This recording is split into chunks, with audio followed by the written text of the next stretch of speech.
morning students. Today we will start for revision part 3. We will revise lesson number 7, that is metals and non-metals. First concept, that is metals: gold, silver, iron, copper, aluminium, magnesium, calcium, sodium, platinum are a few metals. These are the metals. The metals like gold, silver, iron, copper, aluminium, magnesium, calcium, sodium and platinum. Metals have luster, means they are shiny. The metals are hard. Metals are good conductors of heat and electricity. Metals lose their valence electrons to produce positively charged ion, that is cation. So these are the properties of metals. They are shiny, means they are lustrous. They are hard. Then they are good conductors of heat and electricity. They have tendency to lose their valence electron to form positively charged ion, that is cation. Now, physical properties of metals. We will see what are the physical properties of metals. First one is physical state. Under ordinary temperature, metals stay in solid state. At room temperature, metals stay in solid state. However, metals like mercury and gallium are exception, which are in liquid state even at room temperature. Means physical state, in physical state you will write down all the metals except mercury and gallium are in solid state, and mercury and gallium are in liquid state at room temperature. Now the second one is luster. Metals have luster. They are lustrous. They are shiny.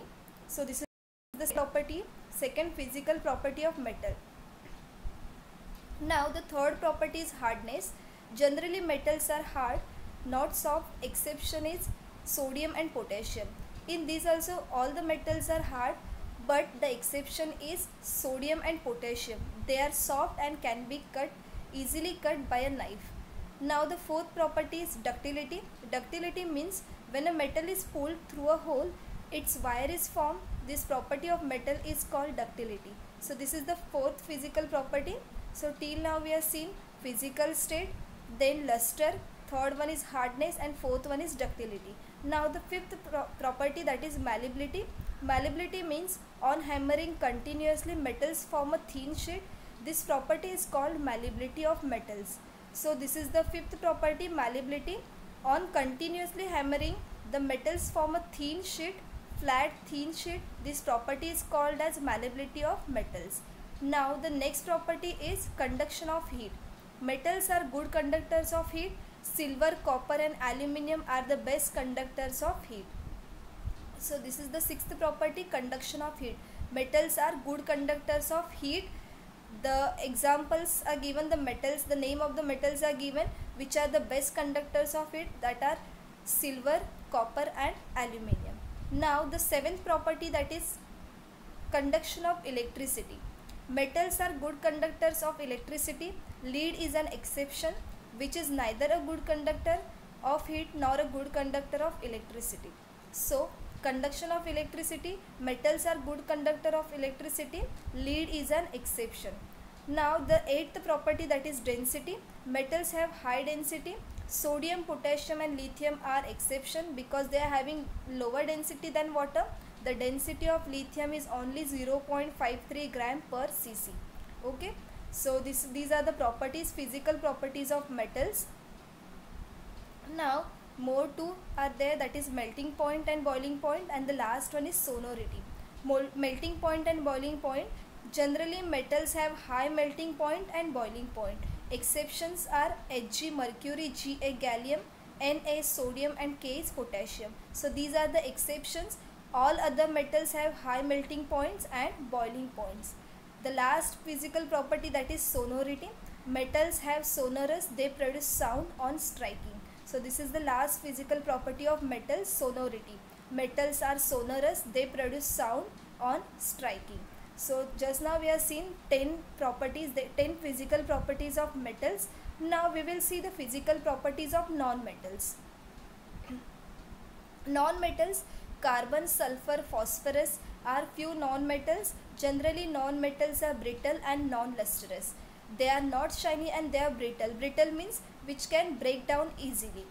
So carbon, sulfur and phosphorus are the few non-metals and they are brittle and non-lustrous. Now we will see the physical properties of non-metal. Just now we are seeing the physical properties of metals. Now we'll start with physical properties of non-metals. Physical state: at ordinary temperature non-metals occur as solid, liquid and gases. At ordinary temperature non-metals, they occur as solids, liquids and gases. And what we have studied in physical state of metals, metals at ordinary temperature, at room temperature, they are in solid state. Yes. And in non-metals, first property, physical state, that is at ordinary temperature, at room temperature, non-metals occur as solids, liquids and gases state. Now we will see the second one, luster. Non-metals do not have luster, they are not shining except diamond and iodine crystals. Except diamond and iodine, because diamond and iodine, these are the non-metals, they are shiny. Okay. Some non-metals are colorless while others have different colors. Sulfur is yellow and bromine is brown. So some non-metals are colorless while others have different colors. Sulfur is yellow in color and bromine is brown in color. So this is the second property, luster. Non-metals do not have luster except diamond and iodine crystal. Now the third property is brittleness. In metals we have seen the third property, that is hardness, because metals are hard and non-metals are brittle, means they are easily break down. So here one experiment is given, that is take coal and hammer it. See what happens to it. Solid non-metals are brittle, some non-metals are soft. Diamond and allotrope of carbon is an exception, which is hardest natural substance. So diamond, it is an allotrope of carbon, so it is an exception, which is the hardest natural substance. All other non-metals we have seen, they are brittle except diamond. Now the fourth property, that is ductility and malleability. Non-metals are neither ductile nor malleable. So non-metals do not show the property of ductility and malleability. They are neither ductile nor malleable. Now the next property, that is conduction of heat and electricity. Non-metals are bad conductors of heat and electricity except graphite, which is an allotrope of carbon, which is a very good conductor of electricity. So non-metals are bad conductors of heat and electricity except graphite. And in metals we have seen metals are good conductors of heat and electricity both. But non-metals are bad conductors of heat and electricity except graphite, which is an allotrope of carbon and which is a very good conductor of electricity. Now the last, that is next point, that is density. Non-metals have low densities and metals have high densities we have seen. So non-metals have low density. Melting and boiling point. Non-metals have low melting and boiling points, and in metals we have seen metals have high melting point and high boiling point. Now non-metals have low melting point and boiling points, but the exceptions are given, that is the solid non-metals carbon and boron melt at high temperature. But the exception is carbon and boron, which melt at high temperature. All other non-metals have low melting and boiling points. So this is the seventh property, physical property of non-metals. Now we will see the next part, that is metalloids. So till now we have seen the physical properties of metals and physical properties of non-metals. Now the next one, that is metalloids. Some elements such as arsenic, silicon, germanium, antimony have properties which are intermediate between metals and non-metals. Such elements are called metalloids. So these metals like arsenic, silicon, germanium, antimony have the properties which are intermediate between metals and non-metals. So the elements which shows the properties of metals and non-metals, they are called as metalloids. Such elements are called metalloids. Now we will see the chemical properties of metals. Just now we have seen the physical properties of metals and physical properties of non-metals. Now we'll start with chemical properties of metals. After this we will see chemical properties of non-metals. So in chemical properties of metals, the first one is electronic configuration. Most of the metals have up to 3 electrons in their outermost shell. Most of the metals have up to 3 electrons in their outermost shell. Then the second property is formation of ions. Just now we have seen the metals have a tendency to lose their valence electron to form positively charged ion, that is cation. So this is the second property, second chemical property of metal. The first one is electronic configuration. Most of the metals have up to 3 electrons in their outermost shell. So metals have a tendency to lose their valence electron to form positively charged ion, that is cation. Then reaction with oxygen. Metals combine with oxygen to form metal oxides. Metal oxides are basic in nature, so they react with acid to form salt and water. So this is the third chemical property of metals. Metals combine with oxygen to form metal oxides, but metal oxides are basic in nature, so they react with acid to form salt and water. So this is the chemical property of metal. Now we will see the next property, that is reaction with acid. When the metals react with dilute acid to form metal salts while hydrogen gas is released. So when the metals they react with acid, they react with dilute acid, they form metal salts while hydrogen gas is released. And the next one is reaction with water. Most metals do not show any observable and fast reaction with cold water.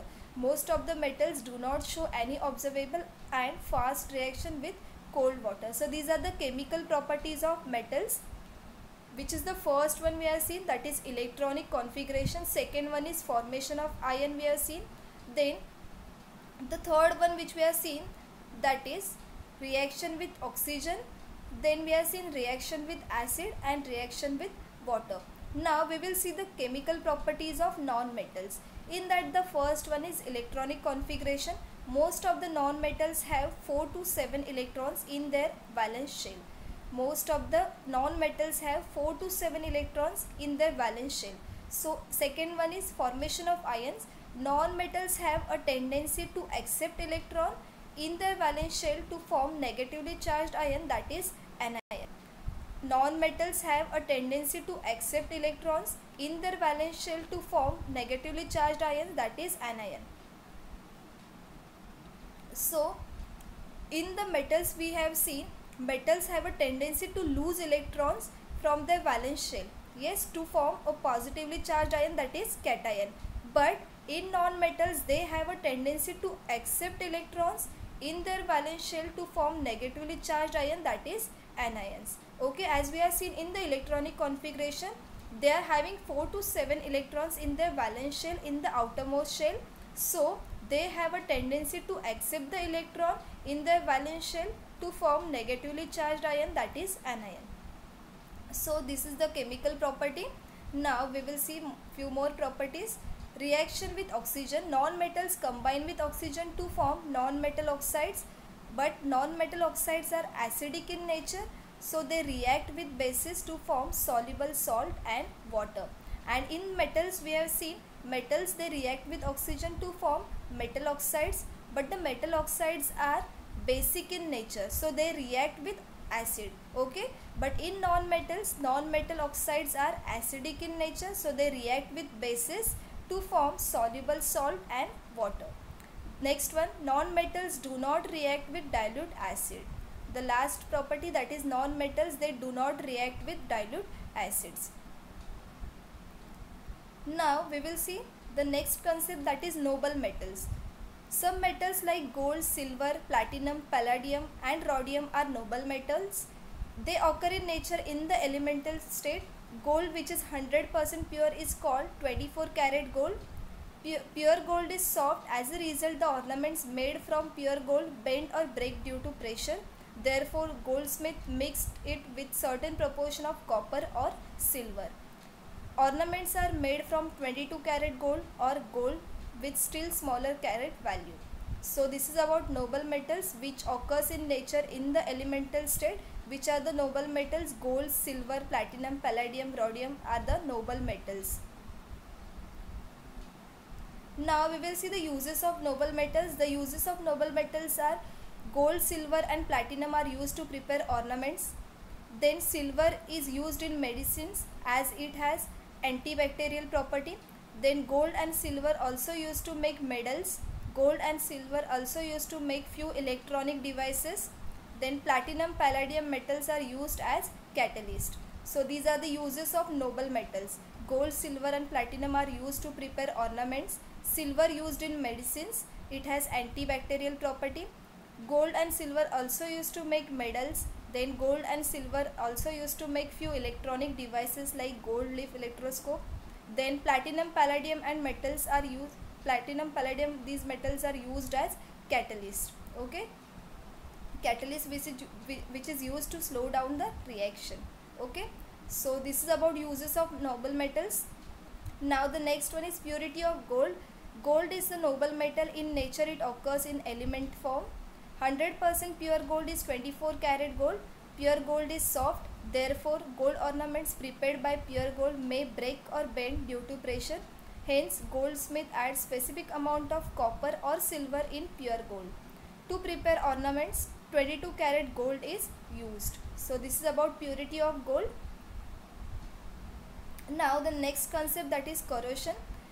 Gases in the air, they react with metals in presence of moisture to form metal compounds. The metals get affected by this process and undergo what is called corrosion. Corrosion means what? The gases in the air, they react with metals in presence of moisture to form metal compounds, and the metals get affected by this process, and this is called as corrosion.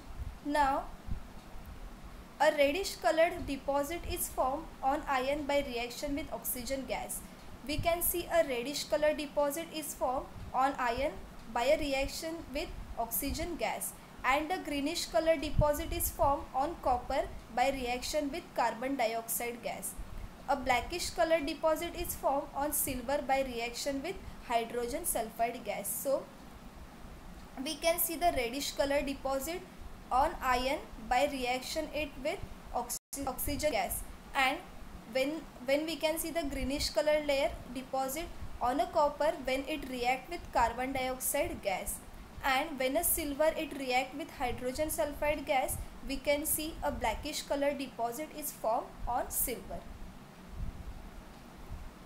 To prevent corrosion of metals, layers of oil, grease, varnish and paint are applied on them. Also, plating with another non-corroding metal is done. Iron is arrested by zinc plating. Iron is arrested by zinc plating. Due to this process, the contact of metal surface with air is lost and corrosion cannot occur, as the chemical reaction cannot occur. So, how to prevent this corrosion? To prevent corrosion of metals, layers of oil, grease, varnish and paint are applied on them. Then the second one is also plating with another non-corroding metal is done, like iron is arrested by zinc plating, so that because of this plating process, the contact of metal surface with air is lost and corrosion cannot occur, as the chemical reaction cannot occur. Now the last part from this lesson, that is alloy. Alloy is a homogeneous mixture of two or more metals, or a homogeneous mixture metal with non-metal is called alloy. So what is the definition for alloy? Alloy is a homogeneous mixture of two or more metals, or a homogeneous mixture metal with non-metals is called alloy. Alloys are made by mixing the constituent elements in as per the requirement. So alloys are made by mixing the constituent elements as per the requirement. For example, the stainless steel utensils used at home are made of an alloy of iron with carbon. So the stainless steel utensil which we are using at home, they are made of an alloy of iron with carbon, chromium and nickel. The alloy bronze is formed from copper and tin. The alloy bronze is formed from copper and tin. So this is about alloy, the last part from our lesson. Now we will see few questions based on this lesson. First question, that is fill in the blanks, we will see. So these type of questions can come for exam. Fill in the blanks. The first one is metal oxides are dash in nature. So you can see there are two options, acidic and basic. Metal oxides are dash in nature. Metal oxides are, yes, they are basic in nature, correct? So option B is correct. So you will click the second option, that is B, basic. Why? Because metal oxides are basic in nature and non-metal oxides are acidic in nature. Okay. Now the second one is, second fill in the blank. Non-metals have a tendency to accept electrons in their valence shell to form negatively charged ion, that is called as cation or anion. Which is the correct option? Yes, option B is the correct option, that is anion. Right? Non-metals have a tendency to accept electrons in their valence shell to form negatively charged ion, that is called anion. So this is the correct option. So you will select the correct option. Okay, hope you are clear with this. So here we have completed lesson number 7. Now we will discuss about paper pattern. So you just make a note of paper pattern in your notebook. Please write down this. Question number 1, choose the correct option and fill in the blanks. Question number 1 is choose the correct option and fill in the blanks. Question number 2, true or false. Question number 2 is true or false. Question number 3, find the odd man out. Question number 3, find the odd man out. Question number 4, name the following. Question number 4, name the following. Question number 5, observe the diagram and write the answers. In this we will give one diagram and based on diagram we will ask questions or will ask to label the diagram. Okay. So question number 5 is observe the diagram and write the answers. Question number 6, match the following. Question number 6, match the following. Question number 7, answer in one sentence. Question number 7 is answer in one sentence. Here also we will give you 3 options. From this you will select the correct option. Question number 8, give reason. Question number 8 is give reason. In give reason also you will get 2 options. From that 2 options you will select the correct option. Okay. And the question number 9, that is last question, answer in brief. Question number 9 is answer in brief. Here also you will get 2 options. For each question you will select the correct option. Okay, so this is about paper pattern. I hope all of you have written this paper pattern in your notebook. So here we have completed revision of all the 4 lessons which are there for your exam. Everything, whatever it is given in the notes, in the assignment, or whatever it is there in the textbook, everything you will learn and you will prepare for your exam. So today we'll stop till here. Thank you so much.